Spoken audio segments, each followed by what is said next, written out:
Well, here we are, ladies and gentlemen. Welcome to Arm Wrestling Tonight. Hollywood Matt Connelly here with the double biceps that is in the contract and legal requirement every single time we on camera. The man to my left could be to your right, depending on what side of the screen you are looking at. It is the co-host, the co-founder, the co-breather of air, the co-wearer of clothes in this very room. It is none other than the master of disaster, the king of sting, the count of Monte Cristo. It is Thunderlips, the ultimate male. It is the Siberian Bull. It is your friend and mine. It is the winner of the Dame Stockbridge of the Year award, the illustrious award held by the illustrious man with the illustrious beard. It is none other than Dame Stockbridge.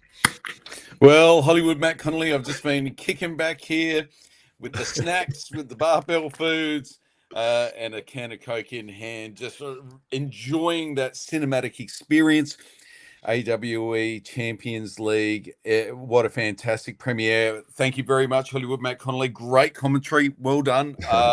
Again, fantastic work on the mic, was certainly world-class production. I guess straight off the top, we want to congratulate Brett Coots, who is our new and first AWE triple champion, having just secured those two additional belts on Sunday just gone, and we just saw the fashion in which he won those titles, and of course we'll get into the weeds of all of that in a few moments time. But also a big thank you to Lachlan Adair and Mataorangi Het Morris, who came all the way over from New Zealand. We had three champions in the cage on the one night fighting it out, and it simply would not have been the epic event that it was without those three fine gentlemen. So thank you very much to the athletes in particular. Thank you very much to everybody that's already tuned in and seen the premiere and jumped in the comments. All of that,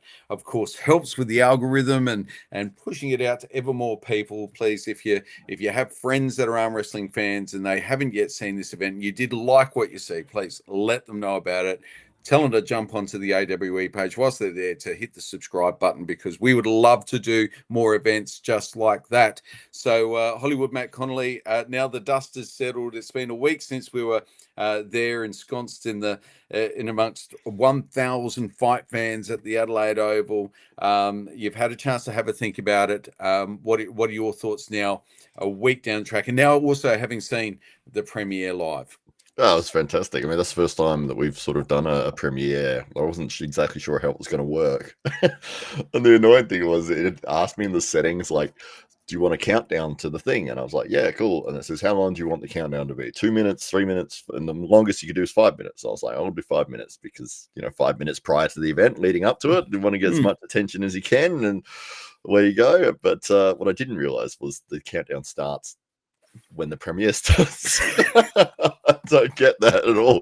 So I was counting down the proper time, and it was like, oh, there's 1 minute to go. All right, quick, load up the thing, and then it's like 5 minute timer. And I'm like, what? Well, at the end of the day, we're just a couple of knockabout lads just trying to put on some world-class sporting events, and there might be a glitch here or there, but certainly please forgive us for that. We are literally pulling these things together on a shoestring budget. What you're seeing on screen is the work of Hollywood Matt Connelly and myself and a very small team of people in behind us who are really either donating their time or energy, or certainly lending their assistance to us outside of ours. So we want to thank everybody who's behind the scenes making it all happen. And if you do forgive it for a couple of those little glitches, it wasn't like we went offline for 20 minutes. No, that's right. Absolutely.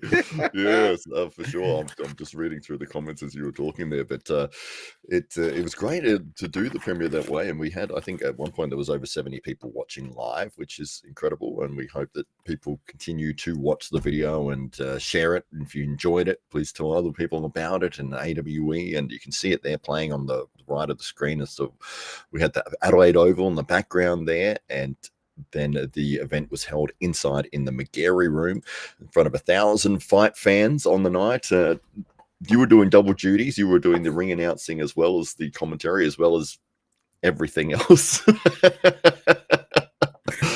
As well as setting up. setting up the octagon, taking it down, setting up the stadium. I think you had to pack that whole stadium up straight after the Yeah, event as I'd well. stack all the seats at the end of the Oh, event. I don't know Take the why you put lighting some of those rigs seats down. out. Yeah, carry the cameras back to the car. Yeah, well, Yeah, you it know, was a hey, tough night. Tough night. it would have been. That's right. But we saw some incredible matches take place with Brett and Lachlan, and we're seeing Lachlan walking into the octagon here.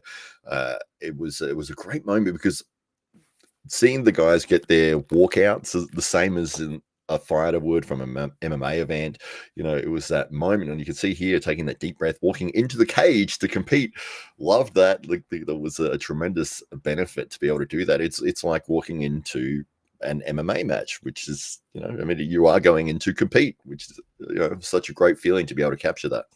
Yeah, and we really do genuinely think that that arm wrestling is a combat sport, and so when we've been talking to our partners in this event, which is the Diamondback Fighting Championship, and you know, they're just fantastic guys, Craig and Greg, and they've been very supportive of AWE since the very first event AWE won now 2.5 years ago, and even before that, they invited us to showcase arm wrestling inside the cage at one of their earlier events in the same venue, and so they themselves like the sport, but just wondered how their audience might respond to an event of this nature. And so they've tested the waters on a couple of occasions. But you know what clinches it in their mind is that arm wrestling, in every respect, is a combat sport. The only difference is, you know, you're not landing blows and punches, but you know, when you speak to these athletes after the match, you know, their bodies are no less beat up as a result of their competing. And so both men go in there. Anything could happen. You could literally break your arm. These guys are really risky at all because, you know, somebody like Brett Coots is not making hundreds of millions of dollars out of arm wrestling. If he did injure his arm, he is a builder, so he would be out of business for weeks or months. So, you know, just that thought alone might be enough to stop a lot of people jumping inside the cage in this scenario. But obviously, that was not a problem for Brett Coots this Sunday night gone. But this is a combat sport, and to hear how the crowd responded to seeing both of these athletes compete was exactly what I would have expected of a DFC crowd. So very, yeah. And you were there live, and were you surprised by the audience's response to the matchups? I was actually. I didn't really consider it as a factor, like at all, getting into the event, and I thought it would might go similarly to the previous ones where they were sort of a little confused and there wasn't like, you know, a lot of cheering or whatever. But this time they really seemed to really get into it, and Mm. there was a lot of cheers for Brett. I think that they saw Lachlan as the villain for some reason, maybe because of the false starting, and they liked to boo that. I think they were just enjoying being part of the event. And when they went to apply the strap for the first time, everyone cheered and like they're all excited about the strap. Why are they excited about the strap? Like, oh, must be from the Rocky movie, like the Rocky movie, the Stallone movie. But Yeah.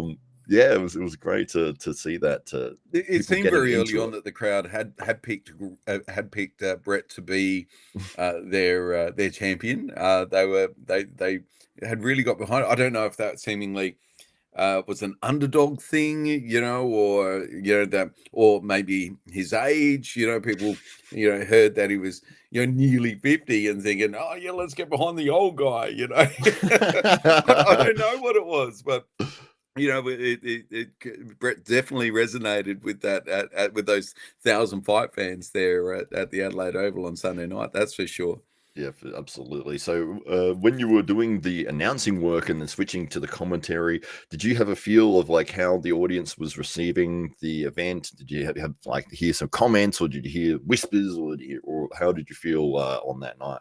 Mm. Well, I guess the room had just filled up.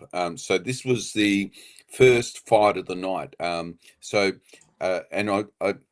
I understand with a lot of fight promotions, and certainly with many that I've been to, the room doesn't really fill up until maybe third or fourth fight of the night, like almost like people are only getting there for the top of the card. DFC audiences are different. They're there for the first fight, and the room is full, ready to go.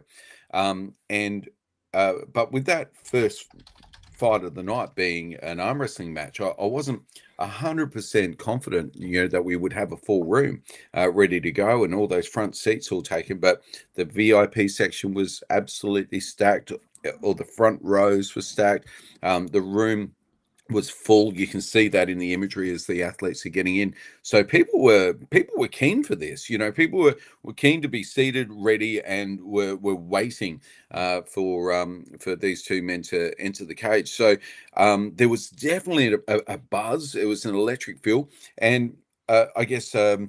We know what to expect with a DFC crowd when when it's an MMA bout that's first cab off the rank. There is that anticipation in the air. I tell you what, there was no less anticipation and excitement for this matchup than there would be for any MMA or multidiscipline combat sports fight. So the atmosphere was electric from the get-go. Oh, absolutely, yeah, yeah. What an amazing night! And then we could see here that Brett and Lachlan, this was basically the story of this match, wasn't it? That there was a very horizontal war between both of them, sort of stuck in the center, and then Brett would slowly start to overpower Lachlan in that position, or he would transition for a press. But we did see some interesting tactics being thrown by Lachlan. He made some adjustments. He tried different things. And the last round was just absolutely insane, which will be coming up. I think they've done 3. So, but in the final round, that press that Brett caught and then managed to bring back was just one of the most insane turnarounds in an arm wrestling match I've ever seen. Couldn't believe he did that. Yeah, it was. That was. It was interesting to see Lachlan's strategy evolve through the night. Obviously, he had it in his mind that he was going to try and get it off the go and really just use his explosiveness off the line to his advantage and put Brett into that compromised position. And we know Brett has a propensity to be a little slow off the line and is by his very nature a defensive puller. And if he can catch someone off the start, he can sit in seemingly a losing position for a disordinate amount of time. It really is an amazing ability. He doesn't seem to gas sitting on that bicep like a lot of really muscular bodybuilder types of physiques do.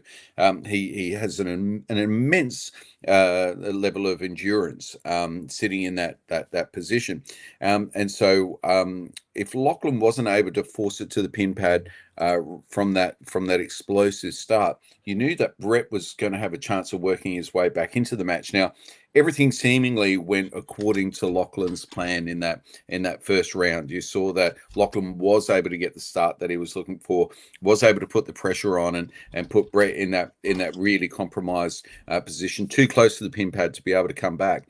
But in previous AWE matches, if you have seen Brett Coots compete, what you will know about Brett is that he can come back from the ugliest positions, from millimeters away from the pin pad, and can almost just pull through with his wrist bent all the way backwards, that high off the table, and not from the pin pad, but sideways that way. It's a very ugly, peculiar style, but in almost all of these cases, Brett did not lose his hand and put himself in that position until that press at the end.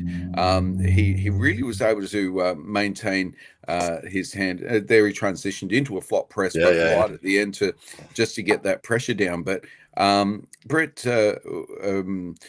once he got to that second round, was able to catch Lachlan and got into that war.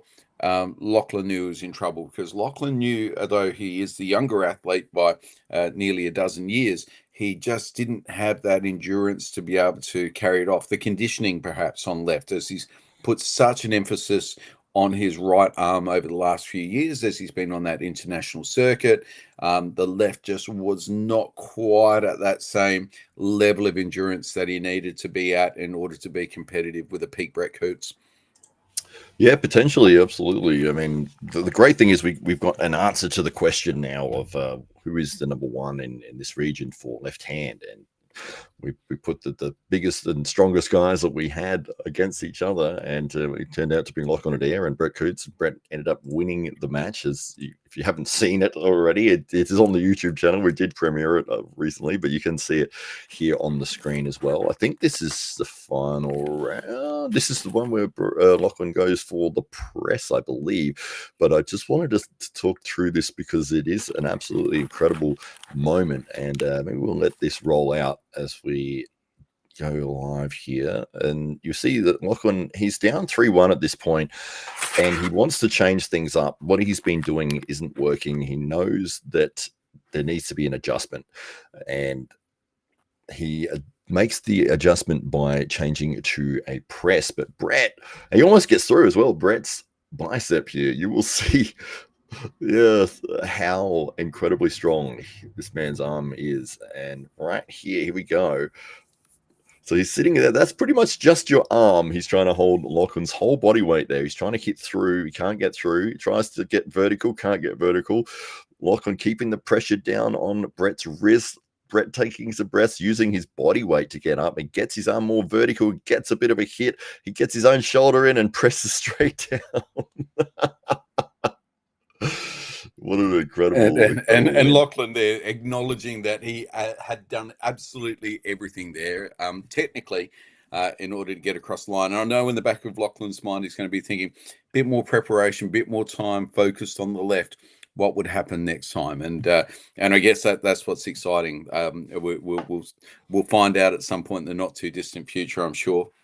Oh yeah, for sure, absolutely. Lovely suit that you've got on there on the night, and thank you.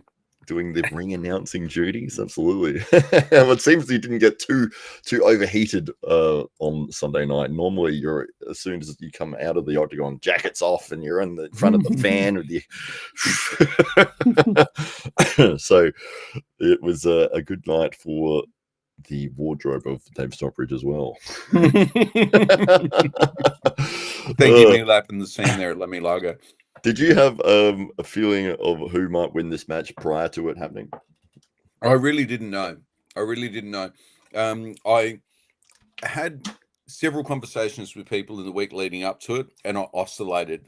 In one case, I said, "Oh, I think Brett's got this," and then the more thought I gave to it, I thought, "Oh, you know what, Lachlan, he's just so strong. You know, he's just, and he's had all of that experience overseas. It's gonna play a factor." And really, I was oscillated during the course of the week, and coming into the night, I think Lachlan Adair had convinced me he was going to win. He convinced me. I'm gonna win, Dave.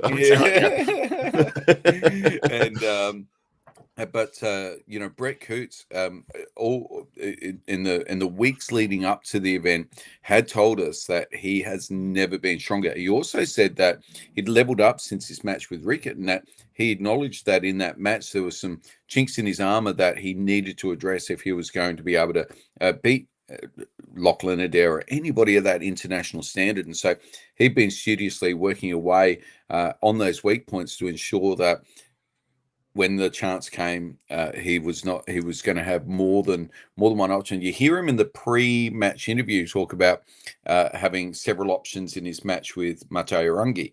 Now, he also had a similar strategy going into this. So it is not a one-trick pony. It felt like he might have got a little bit buried into the one technical plane when the one vector, as Ryan might say, when competing against Rickett. But he did not want to be trapped in that. He wanted to show that he was more versatile than that, and also to come up with more options himself. So We see that in both matches. Actually, we see him posting early on in that match with Mateo Rangi, and we see him transitioning really nicely, finding solutions to what Lachlan was throwing at him on the night. So all credit to Brett. He'd given it an enormous amount of thought and built his training around all of those contingencies. So really deploying that 17 years of arm wrestling experience that he's accumulated.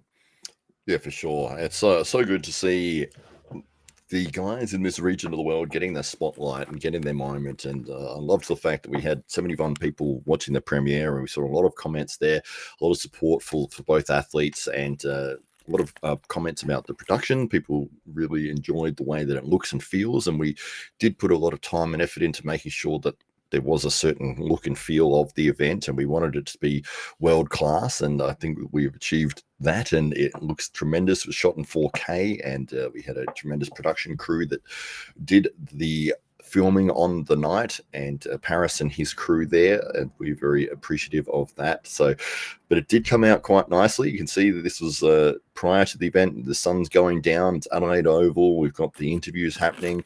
The people would have been filling into the arena at that point in time, and yeah, we were able to get the show on the road not long after this. Absolutely, Matt. Maybe we'll head over to the comments now and see what people had to think of the event. Absolutely. All right, let me jump back up to the top here. Taryn Broad is here. He was there on the night as well. He says that Brett's going to need a room just for his belts. Absolutely. He's at 3 belts at the moment, which is incredible. It's absolutely insane. He's talking to the architects right now about an add-on to the house, because I don't think he's going to stop at this. I think he's got this insatiable appetite for more belts, more trophies now. That's right. Yeah, he's going to just put like 3 belts on like a piece of paper and then just design around that. 3 belt Brett. So the great comment here from Helen Keller versus Traffic. Hedda Morris's King's move may not be on the level that we thought. If I were Hedda Morris, I'd be looking at Svetkev and Tsar's top rolls and taking notes. Too defensive, not enough offense. He's too open. Close up that gap. Hedda Morris, says Helen Keller versus Traffic. I think the counterpoint to that is I'm sure that he would have liked to have made the adjustments, but Brett Coots being so ridiculously strong in that position, it's like, you can know what to do and you might have trained it. Being able to do it and pull it off is a different story. Yeah. And the Beast did report on the night. Well, I shook his hand straight after that match, and he could barely move. Like that was the range of motion that he had to shake hands back with me, and so it was like shaking hands with a baseball glove. It was incredible. And he mentioned afterwards he just felt like his arm had blown up. He really. There was some other issues there, and he wasn't able to execute on the plan that he had in mind for that night, and so he felt like he was in a compromised position, not able to quite access all of those vectors and planes that he had hoped to, and wasn't able to execute on his game plan in the way that he had hoped. So it's one of those things. These athletes are big machines. They prime themselves for these events and put themselves through a lot just to get there. And of course, for Mateo Rangi, he had the travel. He flew from New Zealand to Sydney, stopped over, flew to Adelaide. There was a lot of adjustment there that was required. Really hard to keep all of those essential elements critical to a high performance together when that week leading up, you're traveling, you're working, you got all of these things on. And I'd like to think that for Mateo Rangi, if he had the ideal preparation, and he might have found himself in a bit better spot there once you got to round 2 and round 3. So because he'd fought his way back after round 2, and it was just a matter of if round 3 was able to consolidate and get through Brett, then he might have just been able to execute better on his plan. But We're talking, it's a sport of millimeters. It's a sport of micro adjustments that make a big difference, and in order to make those micro adjustments, you need to prepare everything from supplementation to food to training. You need to get the mix completely 100% right when you're competing at this level. And Mate Rangi would be open in saying it wasn't 100% right. So, and competing against an athlete of Brett Coots' caliber, with that level of experience, who is in the ascendancy and seeking to mark himself as an international level arm wrestler, you just got to be at 100%.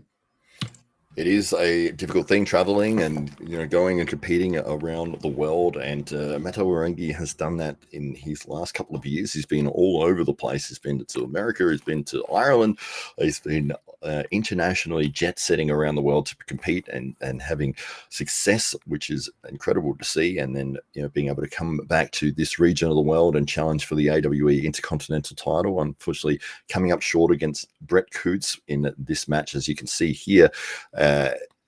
Crazy horizontal wars, and that was the difference maker right there. Brett Coots being able to transition to that press, and I spoke to him after the match. He said that he did feel that moment. He said there's always a moment where somebody will take a breath, or you'll feel that gap, like that small gap of straight back pressure, which is putting a lot of pressure right here in the wrist. And you're pulling with your lat, with your bicep, with everything like that. And then there'll be a moment where it relaxes just for a second, and that's the one he's looking for, to come straight up and get on top of that press. By the time you realize that they're moving and you have to re-engage, now you're straight on this muscle here, which is going to get tired very, very quickly. But yes, great tactics employed by Brett Coots there, and you can see it was funny actually, because in the later rounds, and this is his second match of the night, you can see Mato Warangi there sweating profusely. He's working very, very hard. Brett is a little bit red, but he is looking very calm, very cool, very fit, very relaxed, able to continue in this matchup with his cardio seemingly unaffected. Yeah, that was quite the revelation, because you would typically expect the older athlete, and the one that's carrying more muscle on their frame proportionate to their body weight. You would expect that would be the engine that gasses sooner. But in both of these matches, Brett was looking fresh. He looked good. He looked like if we had another 2 or 3 title matches lined up, he would have grabbed those belts as well. I think we could have put on a tournament and he would have won that as well. Yes. He said the comment series, Brett Coots says, can't thank you guys enough for putting these events on. Best event I've ever been part of. Wow, that's high praise from the man on the screen. Brett Coots, you can see him there. This is his match against Mato Warangi, Heather Morris. He also says, I could tell Mate was having issues after round 3. We will definitely do it again. Yeah, here we go. So I think from what Mate was saying, his right arm had blown up, like he just couldn't really close it properly, and he had no real ability to manipulate his wrist the way that he wanted to. It is one of those factors, and you see in between rounds, the athletes trying to get the blood out of their forearm, out of their bicep, because once that really expands with all the blood in there, you can't move your hand properly anymore. Like you lose control and ability to manipulate your wrist. So that's what Mato Warangi was suffering with at this point in the match. Yeah, absolutely. So we are, I guess, here witnessing. Ashley Hoyt has just jumped into the comments, and I know she had a watch party there for the event as well. So she is New Zealand's top female arm wrestler, one of the strongest women in the world record holder when it comes to bench press, and she's also one of Mato Warangi's training partners there. You might have seen her feature in some of the videos in the lead up to the big event. We also want to just acknowledge and Mato Warangi's grandmother, Penny Simpson, who has played an instrumental role in his life. And this match was particularly emotional for the New Zealand champ because this match up with Brett did bring back memories of the last match that his grandmother saw him compete in, and that was a match against Brett Coots. And they went out and they had dinner afterwards, Mato Rangi and his grandmother and Brett, and kind of hung out. And this is fairly early on in Mato Rangi's career, and and you heard in the pre-match interviews that Mato Rangi was doing this very much for his grandmother, and so he took this loss a little harder as he put that emotional pressure on himself to come through for the win for his grandmother. But as you quite rightly mentioned in the post-match interview, Matt, his grandmother would be no less proud of him. He is an outstanding champion, a wonderful young man, just fantastic, generous, kind, and he's been a great friend of AWE since the very beginning. So we want to acknowledge the wonderful impact that Penny has made in Mato Rangi's life, but and perhaps if it wasn't for that influence, we wouldn't be seeing the champion that you see on screen right now, playing such a wonderful and active role in the arm wrestling community, bringing a lot of joy to a lot of fans around the world. So we do dedicate that production, the AWE Champions League event, to the memory of Penny Simpson. Absolutely, yes. It was a very emotional moments for Mato Rangi, but he did put on a spectacular performance, even though he didn't get the win. I mean, this thing is, these rounds are not easy wins. These are some wars back and forth going through here, and plus overcoming the adversity to continue pulling when you can't move your hand properly. So, No. and giving it his best effort, and that's one of the things that defines a champion. So Mato Rangi will be back, and I'm sure that he would have learned a lot from this match, and that's how you get better. You got to go out and get beaten, and then you figure out, well, how did I get beaten, and what do I need to do to stop that from happening again? So it's the only way to get better. And they say wins make a champion, but it's the losses that make a great champion. Absolutely. So what is next for Brett Coots? I guess this is what's really interesting, because after a win against Rickert Baumann, the rising South African star, who's now making his name around the world on left arm, securing that AWE left arm belt. He's now proven himself on both right and left now against two big international names. These two young athletes have been out on the stages of the world, flying the flags for their respective countries, showing the world what arm wrestling in New Zealand and Australia is all about. Lachlan Adair has been the top guy. He's been flying the flag for Australia for some time. Of course, Mato Rangi, undefeated in over a decade in New Zealand, and now you've got Brett Coots. He's in the mix. Now, Brett would say left hand is his favourite, and that he feels has even more potential than his right. So left hand matchups, where do you feel Brett Coots might land next? Well, that's the exciting question, is that, winning this matchup against somebody that's internationally recognized as a very high elite level puller like Lachlan Adair, it really sends that message to say, well, Brett Coots is on the world level, and we'd love to find a world-class opponent for him. So left hand, there's lots of options out there, and Brett sort of sits around the 105 kilo division. I think he was 107 or 108 kilos on the night. As you can see, the man has no body fat whatsoever, so he would have to lose some water weight to get to the 105 kilos. But we'd love to see. We've got some suggestions from Andy Boskowski here. He says that Marcio Barboza may be a good match, and he says, or Krasimir as well, for a left-handed international debut. Absolutely. Marcio has fallen off a little bit recently. He's had a little bit of time off and just made a bit of a comeback. So yeah, it'd be interesting. Krasi obviously a legend of arm wrestling, has been around for a long time, and it would be great to see both those guys go at it. But the good thing is that people are now talking Brett Coots, and we want to see more of him, and he's obviously at that level. So let's find a worthy opponent. And Dominic Lawrence here says maybe one of the top 10 in the United States.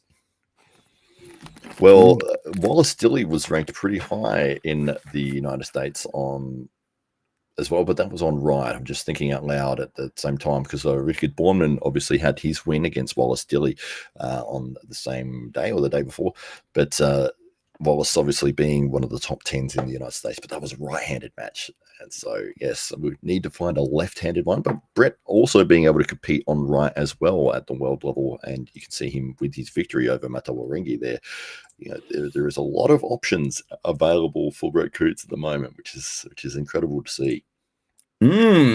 So I'm excited for the future of arm wrestling. I'm excited for the future of Brett Coots, and I'm excited for what's to come for AWE. And fans of AWE might have noticed some teaser announcements that have made their way out into the public domain over the last week. So stay tuned. There will be more news coming very soon, but this is all just the beginning for AWE. So we absolutely cannot wait for what's to come for the rest of 2025 and beyond. But for now, congratulations to our newest champion and our very first triple champion, Brett Coots. He is your AWE left-hand heavyweight champion. He is your AWE Intercontinental champion, and he is the Oceanic left-hand champion. Ladies and gentlemen, here is your champion, Brett Coots. Brett Coots, there he is, absolutely. Won both matches. I can't believe he did it. Absolutely incredible. Well, well, thank you very much, Hollywood Matt Connelly. Fantastic work on the microphone, as always. World-class commentary and insights from the commentary desk, and can't wait for the next big event, mate. Absolutely. Thank you everyone for watching, and please like, share the videos, get the word out, more opportunities for the people that are involved in AWE, and get them on the world stage, and we can continue to put on world-class events, which is like what you can see here. You can find that on the AWE Underground YouTube channel. So thank you, ladies and gentlemen. We will catch you next time. Thank you.